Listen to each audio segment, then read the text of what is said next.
ഇപ്പം മമ്മിക്ക് കാര്യം വ്യക്തമായല്ലോ. അവൻ മാലയിട്ടത് മുരുകമല ചവിട്ടാനൊന്നും അല്ല, നമ്മുടെ തലയിൽ ചവിട്ടാനാ. ഇനി എന്നാണാവോ ഈ വ്രതം അവസാനിക്കുന്നത്? അതുവരെ ഇങ്ങനെ പുതിയ പുതിയ കാര്യങ്ങളൊക്കെ കണ്ടുപിടിച്ചോണ്ട് വരികയല്ലേ.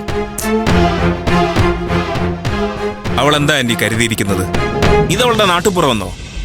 അല്ലെങ്കിൽ തന്നെ ഇവിടെ അറുമുഖസ്വാമി ക്ഷേത്രത്തിൽ പോവാൻ ആരാ ഇത്ര ആചാരങ്ങളൊക്കെ പാലിക്കുന്നത്? പോണോന്ന് തോന്നിയ ഒരു വണ്ടി എടുക്കുക, പോവുക, തിരിച്ചു വരിക, അത്രയല്ലേ ഉള്ളൂ. മമ്മി ഞങ്ങളെല്ലാം വിളിച്ച് താഴേക്ക് പോയപ്പോ ഞങ്ങൾ എന്താ വിചാരിച്ചെന്നറിയോ? ഞങ്ങൾക്ക് അവളെ കൊണ്ട് ഭക്ഷണം വിളമ്പിക്കുന്നു. എന്നിട്ട് അവിടെ ചെന്ന് എന്തോ പറഞ്ഞിട്ട് തിരിച്ചു വന്നു. അത്രയല്ലേ ഉണ്ടേ. അല്ല, മമ്മിക്കിപ്പൊ ആരെയാ പേടി? ഏട്ടനെയാണോ അതോ അവളെയാണോ?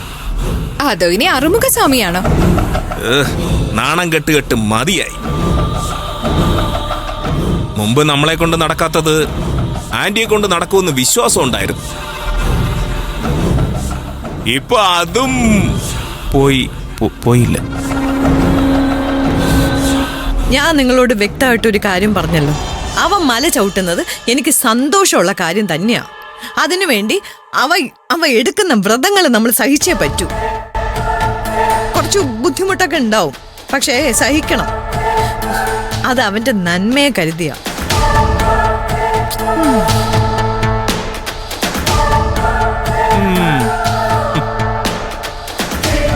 തോറ്റു കഴിഞ്ഞപ്പോ മമ്മിക്ക് പറയാൻ ഒരു കാരണമായി. എല്ലാം സ്വാമിയെ കരുതിയാന്ന്. മമ്മിയുടെ അനുവാദം ഇല്ലാതെ ഒന്നും ചെയ്യാൻ പറ്റില്ല.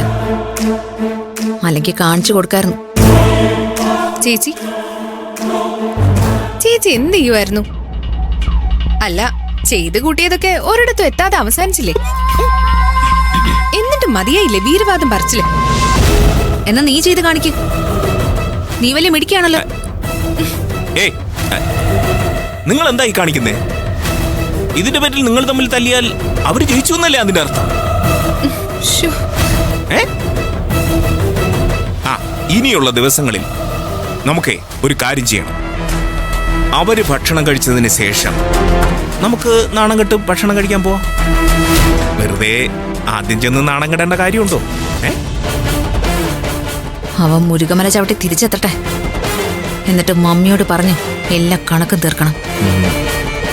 അവര് തീർക്കും, നമ്മൾ കണ്ടു നിൽക്കും. അതാ സംഭവിക്കാൻ പോകുന്നത്.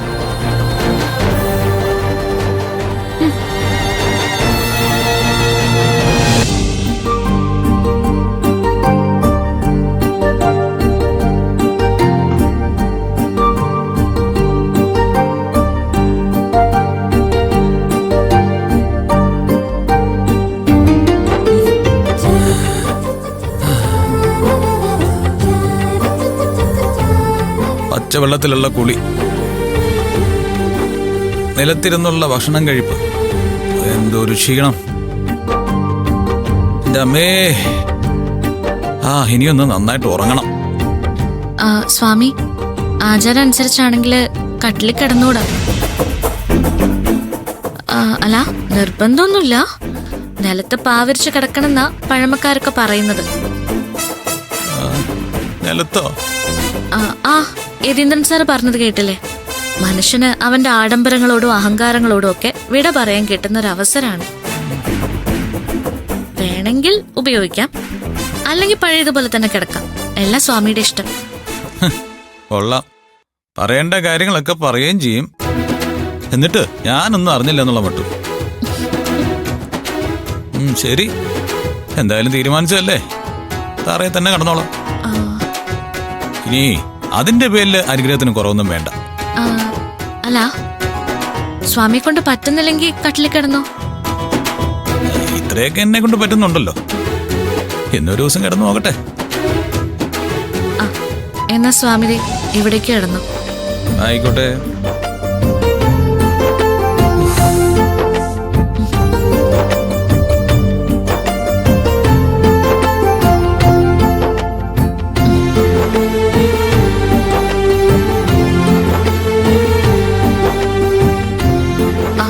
ഞാനീ പുറത്ത് കിടന്നോളാം.